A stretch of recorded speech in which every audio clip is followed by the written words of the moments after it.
All right, investing without pain here. Trying to put together a little something just to discuss Fubo's Q1 2025 earnings. There's been a lot of negative sentiment around this. Just gonna say a few things. We'll go over some stuff and see what you guys have to say about it and what you guys think. I'm just gonna put it out there, lay it out there, give a few scenarios, and see why people are a little bit, I think, overly optimistic about the subscriber related expenses coming down dramatically, like 30 to 50%. If you really think about it, if they settled, that makes absolutely no sense to have it go down that much. That's why they settled, right? But we'll go over what I'm seeing, and let's just go through it. All right. So in the financials, so the way you need to look at Fubo's business is year over year instead of quarterly, because there is some seasonality around them. First and second quarters definitely are kind of out of seasons in the sports world. So you will see quarter over quarter declines regardless, but looking year over year, that's what we need to do. So if you do look at year over year revenue, we are increasing 3.5%. Obviously, you can see the growth 24, 25, 28, 35. So, yes, the growth is going down, but you'll see later that this is not necessarily something they're focused on. They're not trying to continue to grow exponentially. They are focusing on profit, and we'll see here that they are, I believe, going to meet that mark. So, total operating expenses, it did go down 5.1%, and that is good. That's actually trending somewhat down, and that's what we want to see. Okay, so the net income, obviously we have a huge $220 million cash infusion that hit this quarter, so that's going to skew that. The adjusted EBITDA, obviously up 37.4 there, and the year-over-year free cash flow is up 9.3 million. So the North America subscribers, you can see here year over year we are down 2.7%. That is not something you want to see. However, that's the Univision not renewing that carriage agreement obviously did hurt.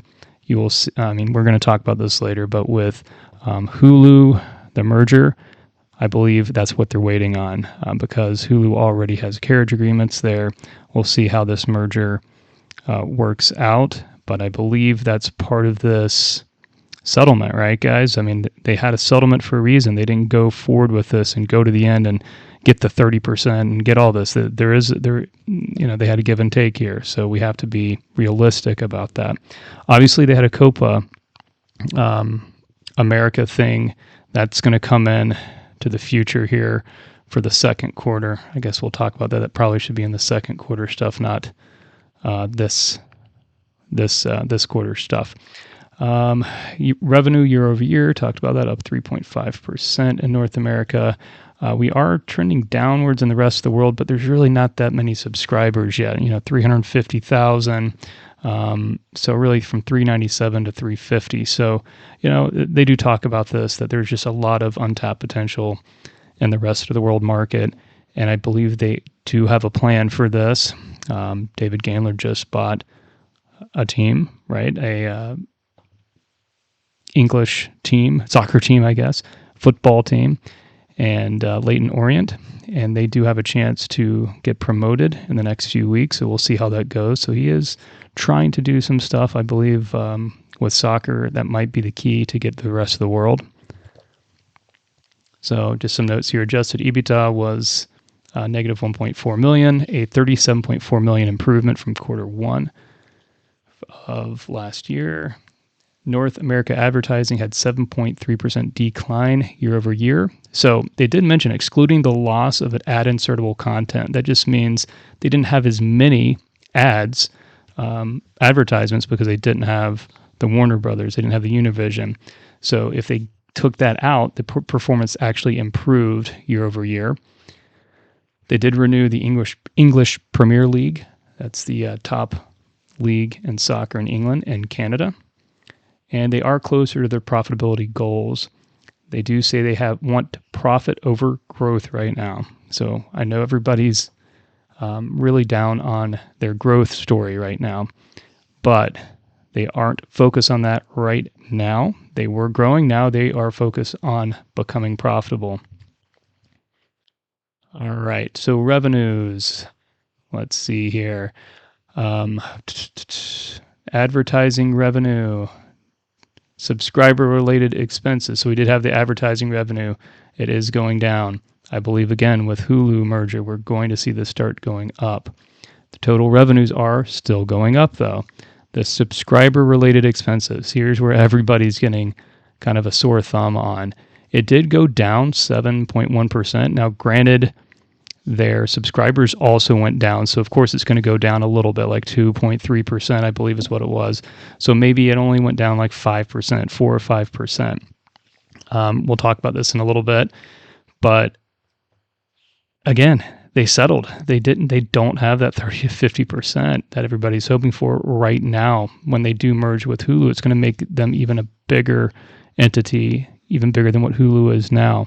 So they should be able to get more of an even better carriage agreement than what Hulu has right now.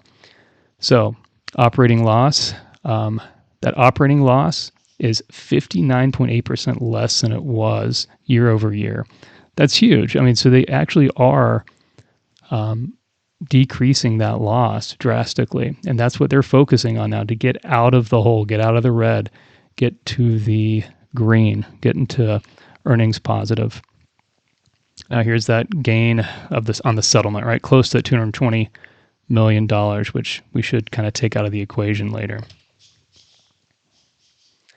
So total current assets, it's increased 51%, mainly probably from that cash infusion that they had from the settlement. Total assets have increased. They did get another convertible note, I believe, from Disney. They haven't talked about exactly what they're going to do with that. My guess is they might use that to pay other higher interest notes off. This will absolutely help with their debt. So even though their total current liabilities has gone up, I believe this is going to help them in the long run. They do have less convertible notes than they did last year already because they've been paying some of those off. So total liabilities have actually gone down year over year. And you can see here, this is their adjusted EPS, because obviously if you just look at this, you'd say, wow, they're doing really well. But again, we got to take out all of this, especially the gain on the settlement. So this is the adjusted net loss. We are becoming more diluted. Again, I believe this will settle down with the merger. They're not going to need to do this once you become profitable. Then you would start trying to buy back some of these shares. So they're 2 cents in the hole, right? From 14 to 2. So a 7-fold decrease. I mean, that's huge. So despite headwinds of no Univision, they were still almost profitable in a seasonably slow time in Q1. So this can't be overlooked. Are they truly dying? I mean, we're going from, negative 14 cents per share all the way down to negative 2 cents, right? So let's see. All right. So on January 6, 2025, the company announced it had entered into a business combination. This is the merger, right? So it says part of this is that Hulu will contribute certain assets. What type of assets? So related to the business of negotiating and administering carriage agreements and similar contracts relating to and for the purpose of retransmission, distribution, carriage, display, yada, yada. So this is where they're going to win. So yeah, I mean, does this mean that we're waiting on this merger to happen? Sure. Now, if the merger doesn't happen, will they still be profitable? I mean, it looks like they're trending that way. Now, are they growing? Not necessarily, but could they, if with a few other changes, if they got Univision back, if they got another carriage agreement? I mean, it's possible still, right? If another suitor comes in, right? And if the agreement doesn't go through, I think they still get another like $100 and something million, $130 million. So the full savings from Hulu's carriage agreements would only materialize after the merger closes. So when the combined company can leverage Hulu's negotiating power and infrastructure. So due to its scale, they have more favorable carriage agreements. This depends on the merger. So yeah, of course. I mean, this has been the story all along. This is when everybody started getting on board with with this. So why are we thinking anything different, right? So this will align closer to the 30 and 50% envisioned savings. So this is why David Gandler and company said, yeah, okay, fine, we'll settle as long as we merge and we can use some of your carriage agreements that you have. So for example, Hulu's existing deals with content providers like Disney, NBC Universal, and others may include lower per subscriber fees or more flexible bundling options, which Fubo could adopt post-merger. So Fubo is still bound to less favorable carriage agreements. I think we can see that with the subscriber-related expenses. The 7% reduction in expenses could be from just the Disney and Fox amended carriage agreements, which was announced with that settlement, and also from the reduction in subscribers by 2.7%. So ad revenue. From an advertising revenue, the ad revenue for the quarter was 22.5 mil, down 17% year over year. Now, obviously, that's due to the discontinuation of Warner Brothers and the Univision networks.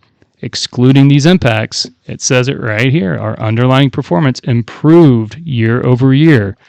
So with these two, if we still had that, we'd obviously be profitable. All right, so it says we're losing ad insertable hours. If you were to normalize for that, Q1 would have actually been up slightly on a year-over-year basis. A lot of these algos, a lot of these institutions, they're looking at top line. They don't have time to go through all this like we do, right? So bringing back content. So it says, as you know, look, this is straight out of a transcript from their earnings call. I believe this was David Gandler. But as you know, look, there's been content we've dropped in the past that we brought back.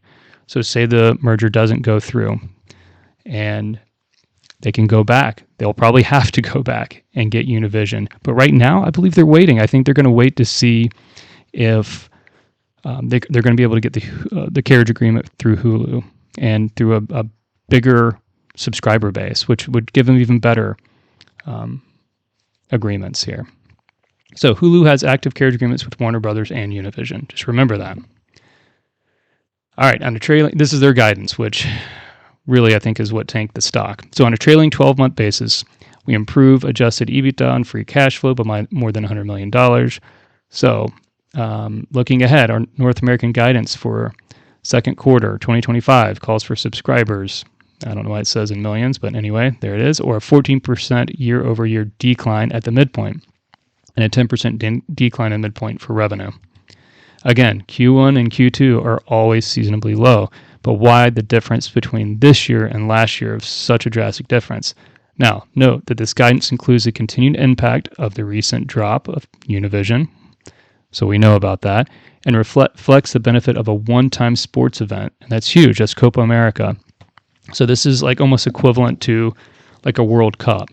And so let me just go to the next slide. I might have put that in there. Yeah. So Copa America from last year. Remember, there will be an increase for next year when the World Cup 2026 comes about. I really think we need to start focusing on 2026, this World Cup event, get people hooked now, get people on board, and that's going to increase and maybe help out for that 17% decline. If they can beat that with some subscribers, that might help. So just got to remember that these sporting events can make things fluctuate hugely, and to not just look at the number, especially in Q1 and Q2. So key is retaining these customers long term, whether it's skinny bundles, whether it's getting involved in these sporting events and keeping them on with whatever sport that may be. And again, these soccer things I believe are huge because especially with the rest of the world, if we can get those involved, get them on and keep in with soccer, it might help. I really don't know, but that's just an idea of mine. So this is where they tell us that they're not focused on those growth numbers as much as just becoming profitable. So are they really hitting the goals that they want? I believe so. Looking ahead, we are energized by what we believe we can achieve through added scale with our pending transaction with Hulu Plus Live TV. They're telling you, we are waiting on this.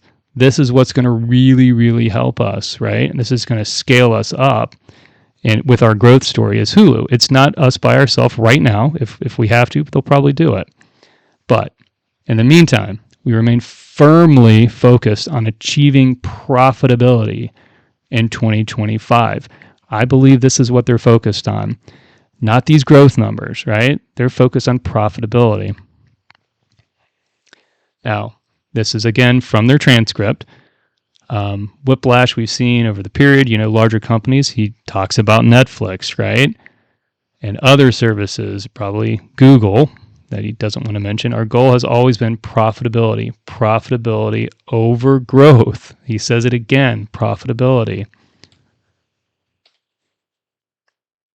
Again, he talks about, well, no, this is reactivations and churn. So overall churn for the English package, so these are people that leave, they come and they leave, right? Is relatively in line or better on a year-over-year basis. So people are coming in and staying and not leaving, even with the price increases, right? And also that reactivations, people have left and now are coming back. I will admit I have left in the past and I've come back. So I'm probably been one of these reactivation numbers. Were better than we expected for the month of April, which is relevant given the timing of some of the macro headlines out there, right? Everybody's saying, oh, it's inflation. People aren't going to spend. People aren't going to spend this much money to come do it. But actually people are. They're coming back and they're reactivating. We see what YouTube has been able to accomplish on a global basis and where the majority of viewership and revenue is coming from internationally. They see this. They know that they have not tapped into the international market. We see the same trend with Netflix. Again, here's coming back again, Netflix. They have companies that they can mimic, right? YouTube, Netflix. The importance of international. We're getting everything ready to expand at the right moment, at the right time. So they're looking at this, they see it, and guess what? We're almost there. All right, so anyway, I do see the negative numbers, guys. I see what's going on. But let's not get so worked up about quarter one, quarter two. Take out the stuff from Univision, which I believe they're waiting on. Take out the stuff from Warner Brothers, which again, I believe they're waiting on. Of course, we're not getting a 30% decrease because why? I mean, you're not going to settle on something if that's what you're trying to get. It makes no sense for everybody to settle on a 30% decrease, especially given the fact that they're not as big as some of these people, right? And so why should anybody give them those rates? But now, when they combine with Hulu, of course, they'll get it, right? I do believe they'll get it. So is this a merger story? I believe it is right now. Could they still become profitable? Sure. So, I mean, if you're averaging down, if you have shares prior to that merger news, I think you're fine. Could you average down in this range? I believe so. I've shared charts. Maybe I should have put it in here, but if you look back, I mean, when good news hits, or if you have a World Cup event and we see that subscribers have completely blown away what their guidance is, you could pop on this, right? So I think holding these shares, even if you're down, I do believe we're going to hit something. I don't believe they're dying. And I can see why people might have, if they had really high hopes in that subscriber revenue expectations, then of course you might be upset. But anyway, that was my 2 cents. Agree, disagree, but I'm holding and I'm actually buying that dip. Keep buying. Later.